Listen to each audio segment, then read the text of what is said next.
अब हम SI और CI का 7 मॉडल डिस्कस करते हैं। जैसा कि हमने पिछले मॉडल्स में पढ़ा था कि जो CI है वो हर साल चेंज हो रहा है, ठीक है, जिसकी वजह से प्रिंसिपल भी चेंज हो रहा है ना। प्रिंसिपल भी नया आता है, फिर उस पर CI लगता है, तो अमाउंट चेंज होती रहती है क्योंकि उसमें पिछले साल का इंटरेस्ट भी ऐड हो रहा है। फॉर एग्जाम्पल कि अगर सेकेंड ईयर का प्रिंसिपल है तो उसमें प्रिंसिपल प्लस फर्स्ट ईयर का इंटरेस्ट, ठीक है। ऐसे ही अगर फिफ्थ ईयर का प्रिंसिपल है तो उसमें प्रिंसिपल प्लस फोर्थ ईयर का इंटरेस्ट, ठीक है।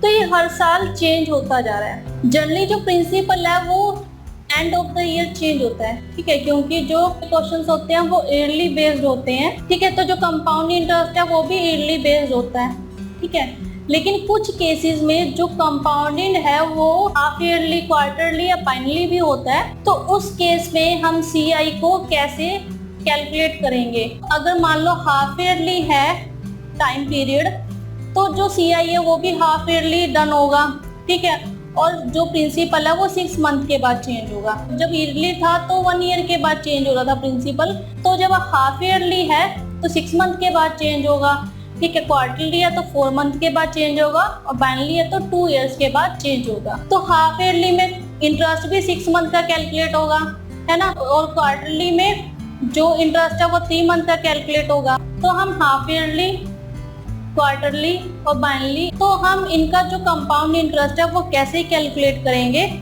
इसे समझ लेते हैं। इसको एक सिंपल एग्जांपल से समझते हैं। माना कि प्रिंसिपल है ₹20,000, टाइम है 2 इयर्स का, और रेट ऑफ इंटरेस्ट है 16% पर एनम। तो हम ईयरली के केस में जब कंपाउंड इंटरेस्ट फाइंड आउट करते हैं तो उसके लिए फॉर्मूला है P1 + R/100 whole square T - 1, ठीक है। तो हम इस फॉर्मूले से CI को फाइंड आउट कर लेते हैं, और टोटल अमाउंट को हम फाइंड आउट करते हैं P1 + R/100 whole power T। तो हम इसमें ये वैल्यू सब्स्टिट्यूट करेंगे और कंपाउंड इंटरेस्ट को फाइंड आउट कर लेंगे। नहीं तो हमने नेट परसेंटेज फॉर्मूला डिस्कस किया था, नेट परसेंटेज कॉन्सेप्ट को डिस्कस किया था, A + B + AB/100, ठीक है। आप इसकी हेल्प से भी शॉर्टकट वे से सिंपली CI को फाइंड आउट कर सकते हो 2 इयर्स के लिए, ठीक है। 3 इयर्स के लिए भी हम लोगों ने डिस्कस किया था। अब कि हम इसको हाफ ईयरली के लिए कैसे कैलकुलेट करेंगे CI को, तो सपोज कि हाफ ईयरली के केस में प्रिंसिपल 20,000 रुपीज ही है, ठीक है। टाइम 2 इयर्स का ही है, लेकिन हाफ ईयरली यानी कि 6 मंथ, तो 2 इयर्स में 6 मंथ होते हैं 4 टाइम्स, है ना। तो टाइम हुआ 4 पर पीरियड,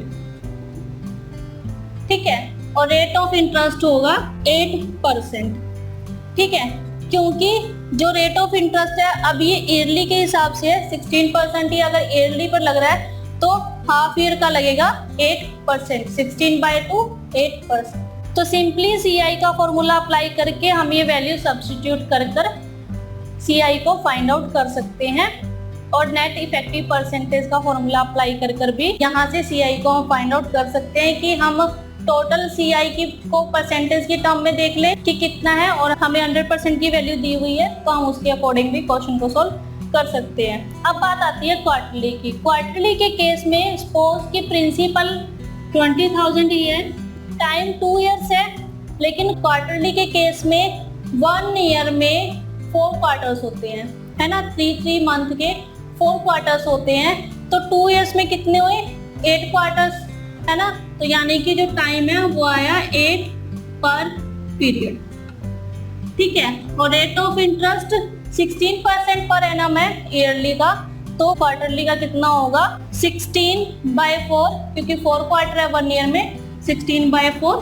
4% पर पीरियड, ठीक है। तो यहाँ भी सिंपली हम फॉर्मूले को अप्लाई करें और क्वार्टरली के अकॉर्डिंग CI को फाइंड आउट कर देंगे। ऐसे ही बाइनली के केस में जो प्रिंसिपल है वो 20,000 ही रहेगा, ठीक है। टाइम है यहाँ पर 2 इयर्स का हो गया, क्योंकि बाइनली में 2 इयर्स होते हैं, ठीक है। और रेट ऑफ इंटरेस्ट होगा 32%, क्योंकि 1 ईयर का 16% है तो 2 ईयर का होगा 32%। जनरली 1 ईयर का जो रेट ऑफ इंटरेस्ट दिया होता है वो पर एनम में दिया होता है, ठीक है। अब तो डिपेंड करता है कि आपको क्वेश्चन किस तरह का दिया हुआ है, हाफ ईयरली दिया है या क्वार्टरली दिया तो उस पर ही बेस्ड करता है रेट ऑफ इंटरेस्ट। ठीक है, तो सिंपली फॉर्मूले में वैल्यू सब्स्टिट्यूट करो और CI को फाइंड आउट कर लो। इससे रिलेटेड हम एक एग्जांपल करके देखते हैं।